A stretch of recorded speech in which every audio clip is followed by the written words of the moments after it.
On when I sleep at night. Every second of the night, I live another life. Come on. Hot. I tell you what, she's got some voice on her. That fucking broad. I'll tell you that right now.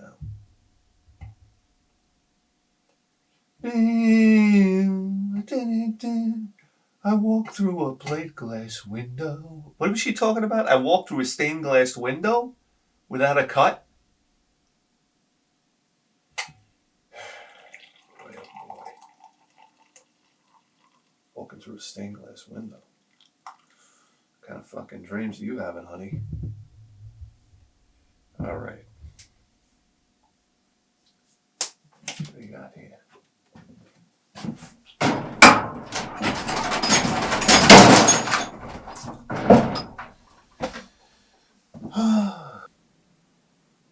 Let me take you. Look, the very first karate game I ever played was Karate Champ on a Commodore 64.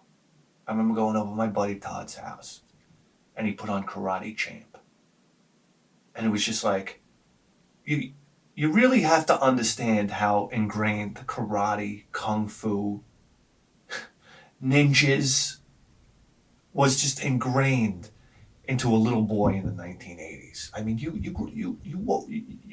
watched Sunday morning Kung Fu Theater. Shaw Brothers. You'd see the hand-hammered copper in the background and the Shaw Brothers logo, like Warner Brothers. And it was like... And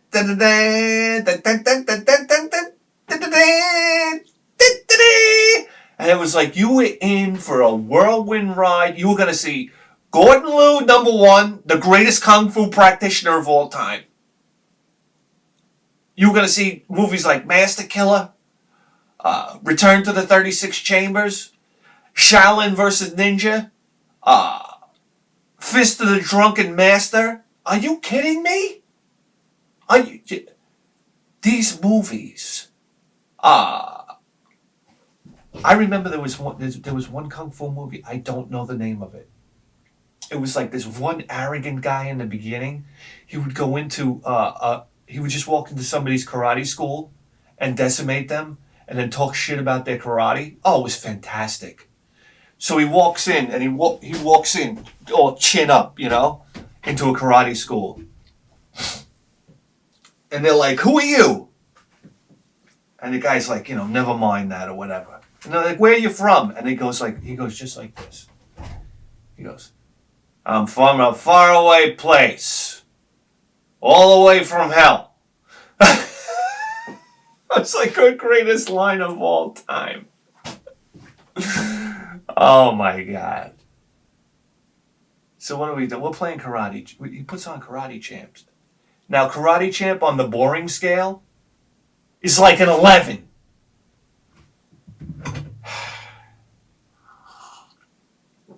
It was like you had two guys on the screen. One was in a white gi, one was in a red gi. And they'd walk up to each other, and it was like you'd go up for one strike, and whoever got the first strike won the match.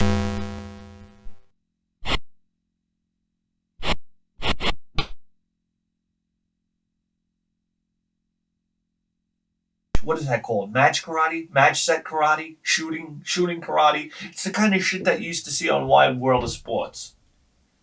Like, this is the kind of shit that made Chuck Norris famous. You'd go in for like one strike, and then it was like the referee would be like, I remember in the video game in Karate Champ, you had this big barrel-headed fucking referee, and he'd be like, red wins or white wins. Anyhow, it didn't matter because it was karate on your fucking computer screen. Never seen it before. This was karate. It was so exciting. We'd sit there and wait for the program to load. The program took forever to load, but it was so exciting to go there after school. I remember one time we went over after school with this kid, Anthony. Anthony was like a year older, this Italian kid. And he was more of an acquaintance. You know how that happens sometimes? You invite somebody over, they're more of an acquaintance. Maybe we were talking to him on the school bus or whatnot. So we're sitting there playing Karate Champ, and Anthony's in the bathroom, and he's like combing his hair with the comb, and he goes, "Shut your fucking ass!" Now keep in mind, Todd's parents aren't home; they're at work, and we hear him go, "Shut your fucking ass!" as he's combing his hair, and me and Todd just we're rolling laughing, we're rolling laughing. So next thing you know, we're in the bathroom. And we're combing our hair, and we're like, "Shut your fucking ass!" You know, we're all in the, and we're all cracking up laughing.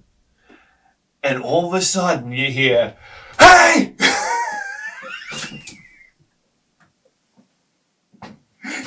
Todd's father came home from work early, and let me tell you something. You ever see the scene in Dirty Harry where the fucking bad guy's on a rooftop, and he's gonna snipe somebody in the park, and the police helicopter comes over, and he sees the police helicopter, and he's like, when Todd's father walked in the bathroom, I was like this. I was like, you don't understand something. I grew up with Todd's father. You didn't curse in front of him. And he was like, "You want to talk like animals? Get out!"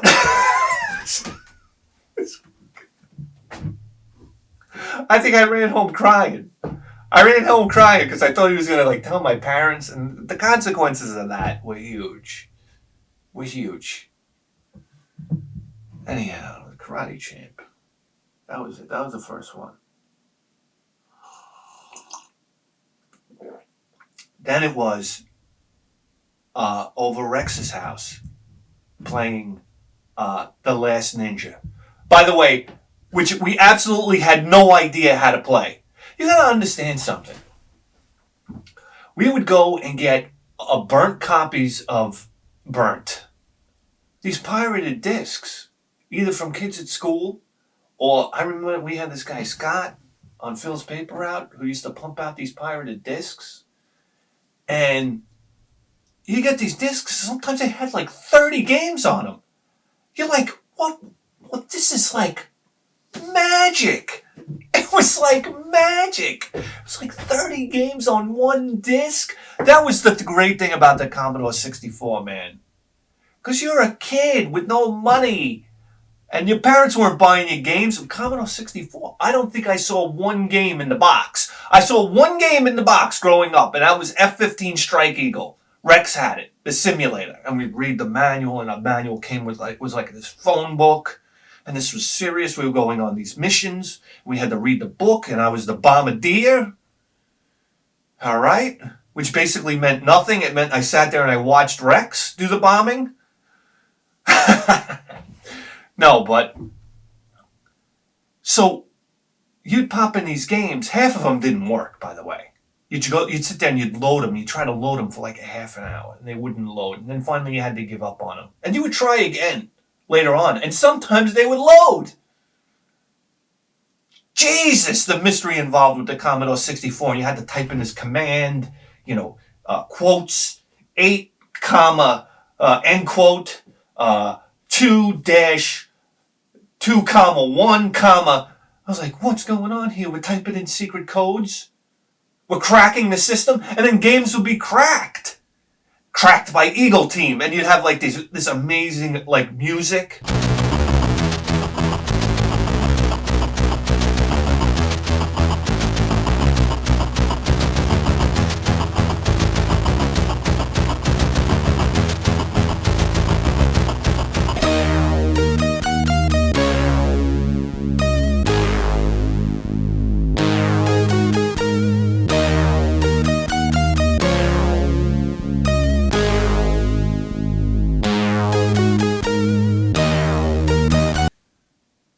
And it's cracked. What does that mean? I don't know what that means. They hacked it. What? How? What? Anyhow, Rex was in the know. I was in the fucking just gazing. I didn't know what was going on. Anyhow, we would play The Last Ninja. And oh my God, you gotta understand something. The Last Ninja was you were walking this isometric view, and it was every single It would go from screen to screen. Every screen was individual. You'd walk from screen to screen, and every screen had either new trees or like a Buddha, in the corner there, or you walk up to a river and you jump over rocks and stuff like that. But we didn't know how to fight. There was no instruction manual, and we couldn't figure out how to fight properly. So we'd always you could run past a couple of guys, you could just jump over them or whatnot. But then you'd get to this point where you'd had to actually face off against somebody to get in somewhere. And then that's ultimately where we would die. But oh my God, the graphics, and you were a ninja!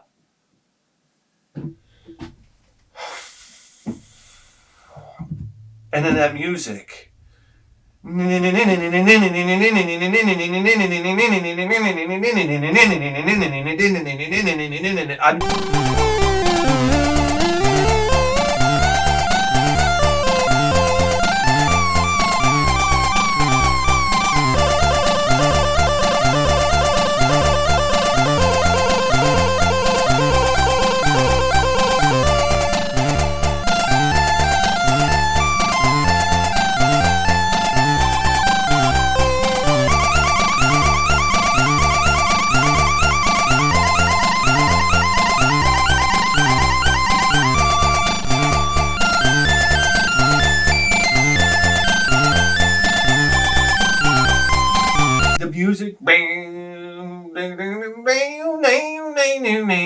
I mean, the music was so beautiful in The Last Ninja. Oh.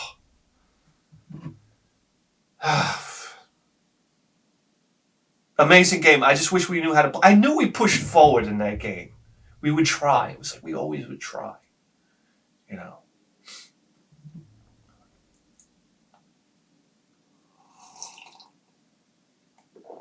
And then from there, to be on the ColecoVision, I had Chuck Norris Super Kicks.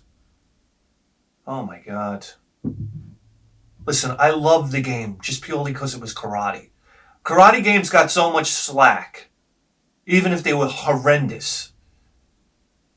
The great thing about Chuck Norris Super Kick, which was so ahead of its time, is you had an overworld where you would walk up this trail. And you were on a timer, and if you walked off the trail, the timer would buzz up. You know, you'd lose time.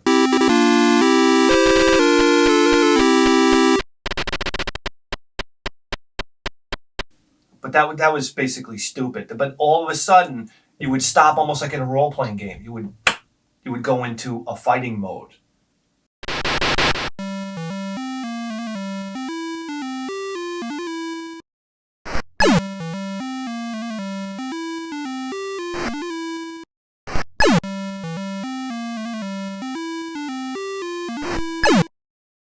You go up against these guys, you punch them, you kick them, whoop-de-doo, they go flying off the screen.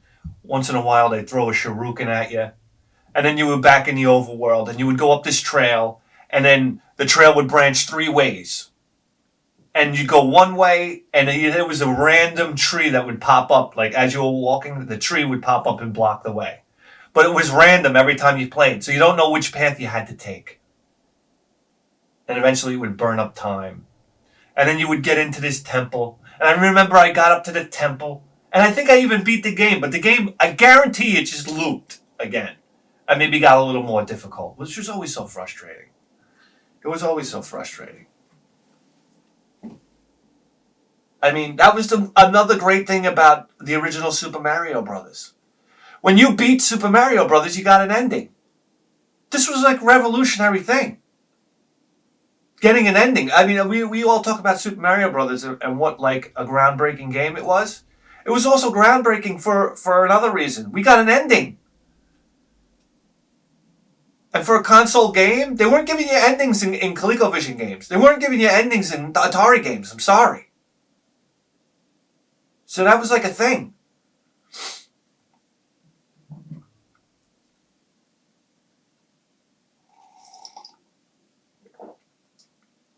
And then I go over to Billy's house, okay? Because I remember distinctly, most of my original black box Nintendo playing was over at Billy's house. The early years of Nintendo. I haven't realized that until recently. Because I remember he had Ice Climber, he had Kung Fu, he had Excite Bike. You know, he had all these. They were like black box games. So I go over to Billy's house and we play Kung Fu. We play Kung Fu and we'd read Soldier of Fortune magazine. One guy would go and the other. You don't understand something. When it came to like ninjas, Billy was like the guy. He had magazines about ninjas. He had the boots. Listen, Billy had these Yahoo ninja boots that he'd put on, and we go like lurking around the house, not even outside the house, to see who could be more quiet. Do you understand the level of ridiculousness here? Oh yeah, he had the bamboo stick. He had a piece of bamboo. That way, if you ever had to be in the water hiding from your enemy, you could breathe through the bamboo stick.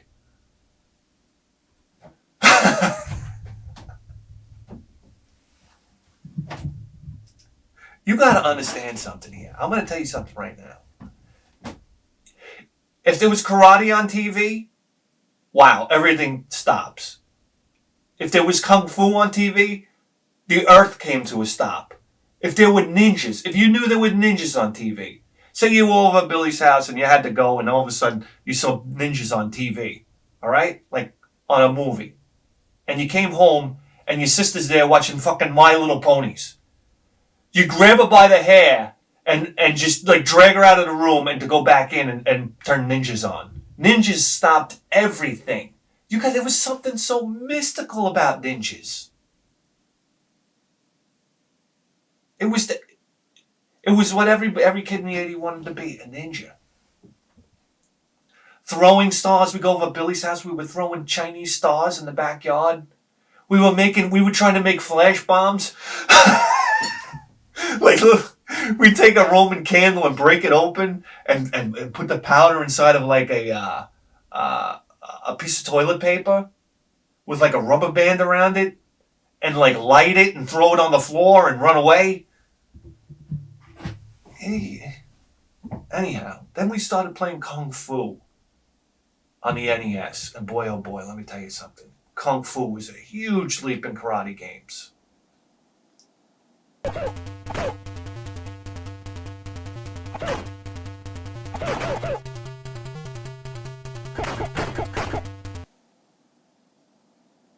I mean, we all look at Kung Fu like, oh, just a simple game now.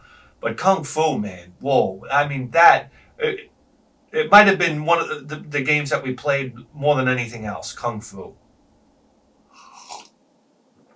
And we played it so much, we couldn't beat it. For Christ's sake, I couldn't get off the second level. I think about my gaming IQ now and how in the fucking toilet it was back then. Because who can't beat Kung Fu now, right? I mean, honestly, the enemies have patterns. It wasn't that difficult to game. I guarantee I can get on Kung Fu right now. Give me an hour with it. I'll have it beat. Back then, the second level, there were pots falling from the ceiling. Remember that dragon's coming up, breathing fire? You get nervous. And then you have the little guy. That was a big thing with me, getting to the boss and then getting nervous. Now it's like, who the fuck cares? We'll get to the boss again. To me, it was like, this is the last opportunity I'm going to have with this boss. For some reason, I had that in the back of my mind. I'm not going to be able to get here again. And you get so nervous. And ultimately, you'd lose. But that second board, you had those little cocksuckers that would come up to you. And they would jump in the air. Oh my God, they get you every time. They get you every time.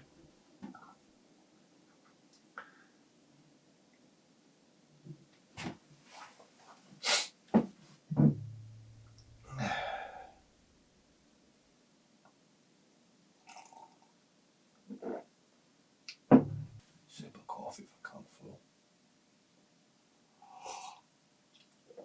And then from there, I remember going into Drago Pizza and seeing Ninja Gaiden in the arcade. You have no idea. This game was like insanity. I got news for you right now. All you retro gamers have your head in the clouds. when it comes to Ninja Gaiden. Well, everybody thinks that Ninja Gaiden is the ultimate Nintendo game. I got news for you. When Ninja Gaiden came out on Nintendo, I would have took. Had I bought that game, I would. Oh my god! I don't know how to explain this. Ninja Gaiden on the NES was complete rubbish. Do you understand? It's a shit game. You heard it here first. Nobody else is going to tell you that because for some reason, it's Nintendo royalty now. It's a shit game. And it was a shit game when it came out. I remember.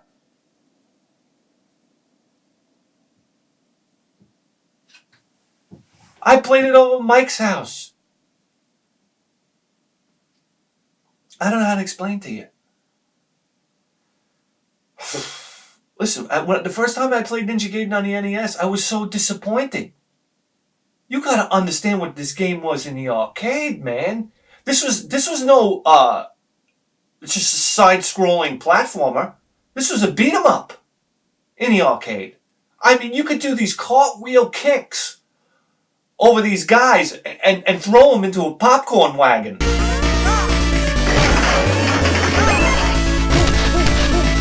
And everything on the board would break.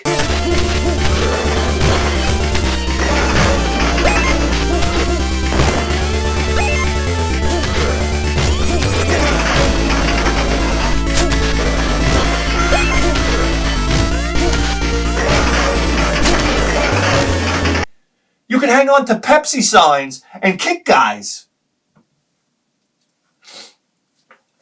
Do these like swinging kicks. You could hang on to bars and flagpoles and do kicks.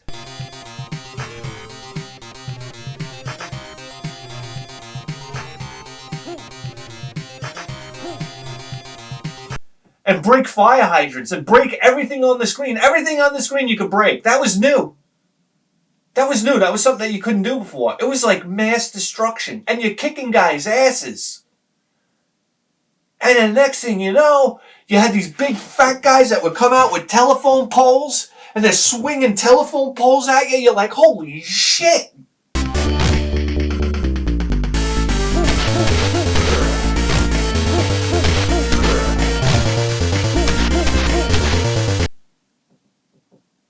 And you would do a cartwheel kick. You would do this cartwheel over him, grab him by the head, and throw the fat bastard across the screen.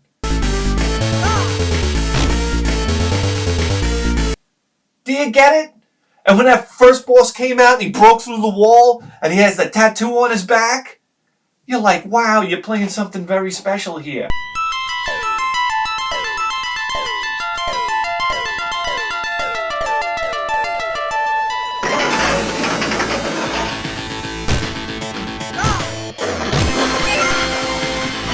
Good.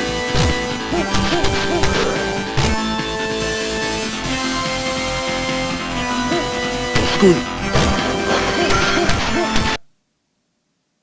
So the first time that I played it for the NES, it was like yawn.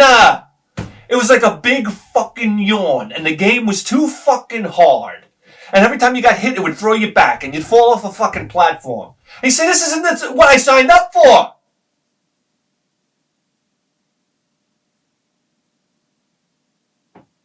And I got news for you. They didn't get Ninja Gaiden right until it came out on the Atari Lynx. And by that time, it was too late. Ninja Gaiden already cemented its legacy with Nintendo fans. That's not Ninja Gaiden you're playing, fellas. It's not. So stop it already.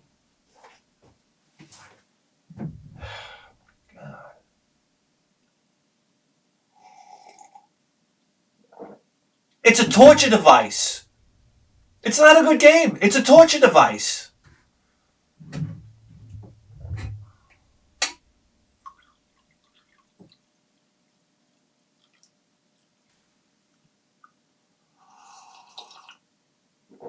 And I got news for you. The Atari Lynx nailed it, baby. They nailed it. Remember the introduction on the arcade? It had the lightning strikes in the background, and you saw the ninja, and he would light up. Atari Lynx did the same damn thing. They had the same storyboard and everything. It's phenomenal what they came out with on the Atari Lynx.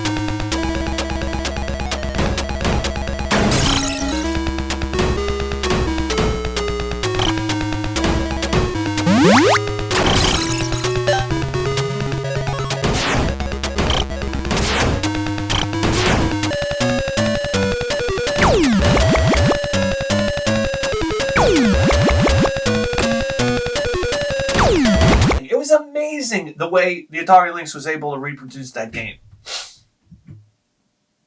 For what it was. Come on. And then the 16-bit era came, and the TurboGrafx, they launched a fucking... it was like Kung Fu on steroids with China Warrior. Okay? Now, China Warrior is a horrendous game. I'm here to tell you right now. It's absolutely it's horrible. But I tell you what this was. This was Hudson Soft pulling down the PC Engine's pants and saying, "Look at my dick!" You never saw. This was like Bruce Lee. This was Bruce Lee. And he was the size of the screen. Oh, God. And the music in China Warrior, forget about it. Boom. Boom. Boom. Boom.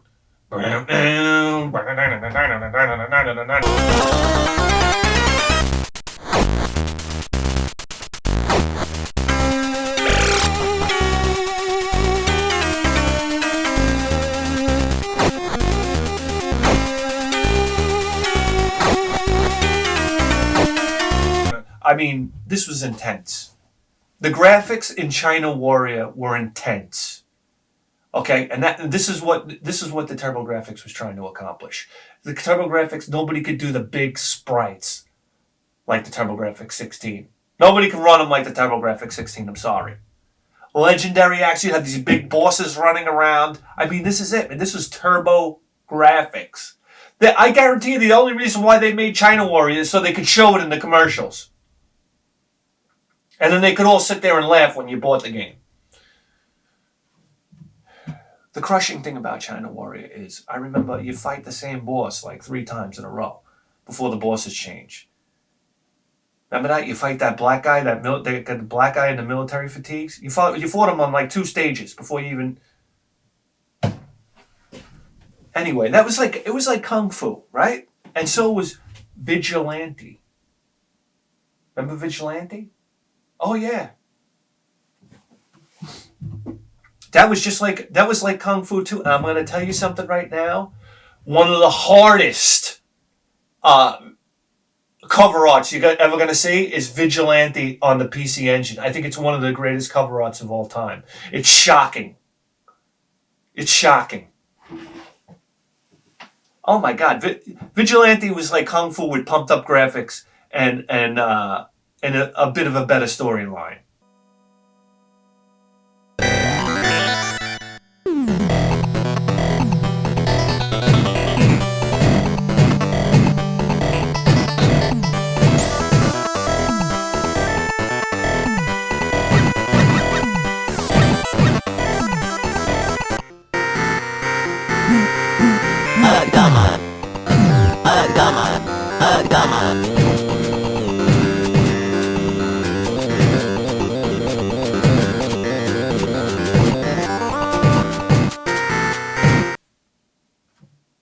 Yeah.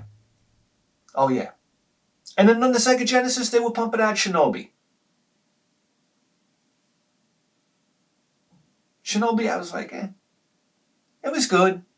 I know, people go gaga over Revenge of Shinobi. I get it. But to be honest with you, to me, the definitive Ninja game, other than Ninja Gaiden in the arcade, was Ninja Spirit on the TurboGrafx 16. But what goddamn Ninja games did the Super Nintendo have? Tell me now. Where were they?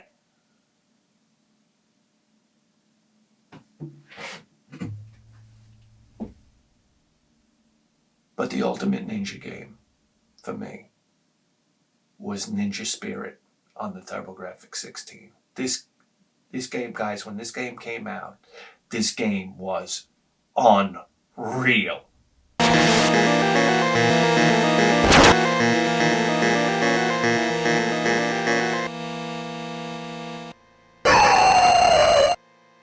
It was unreal.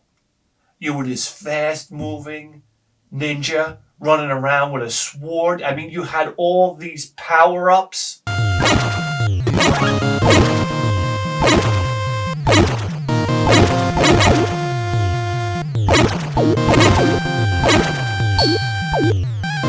I mean, the power ups were insane. You get shadowed by like three other ninjas, like of your guy.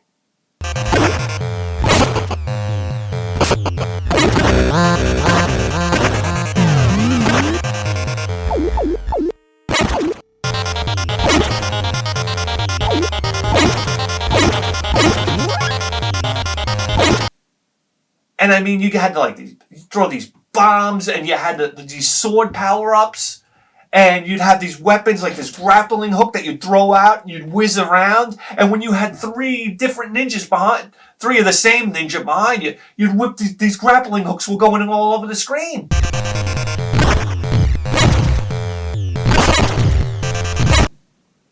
There was so much going on screen, and then you would fight these tremendous bosses.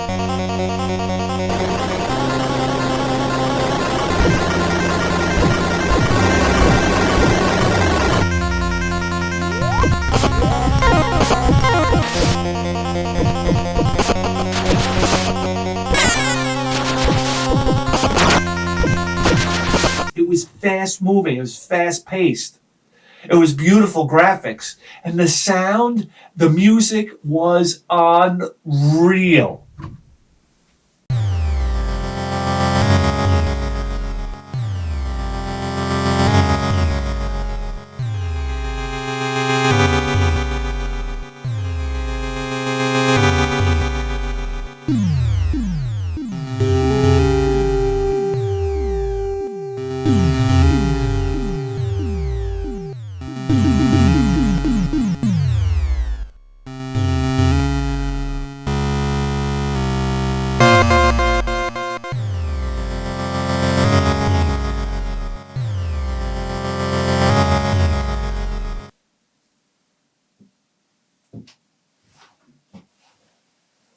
Definitive ninja music. You had your little story when you opened up, that dog would come up to you. Come up to your dead body. Arrgh! Or whatever. Oh yeah, Ninja Spirit. Nobody talks about Ninja Spirit. Why are we talking about Shinobi when we could be talking about Ninja Spirit? Oh my God, how could that much power be packed into that little card?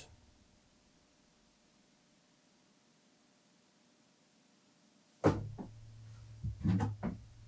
then that's it. Now ninja games are a thing of the past. Show me a good ninja game now. It doesn't exist. It's a thing of the past.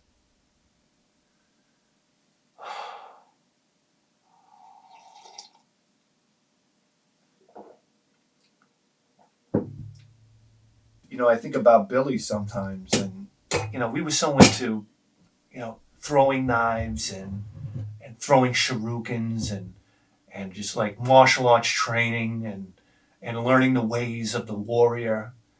So I think it's fitting that Billy achieved probably one of the highest martial arts honors of murdering a guy in a wheelchair with a handgun.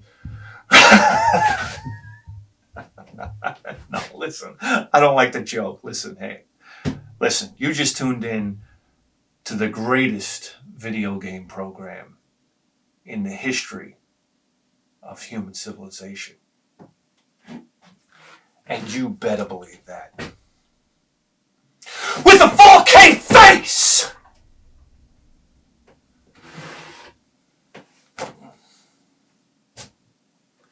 See you next time.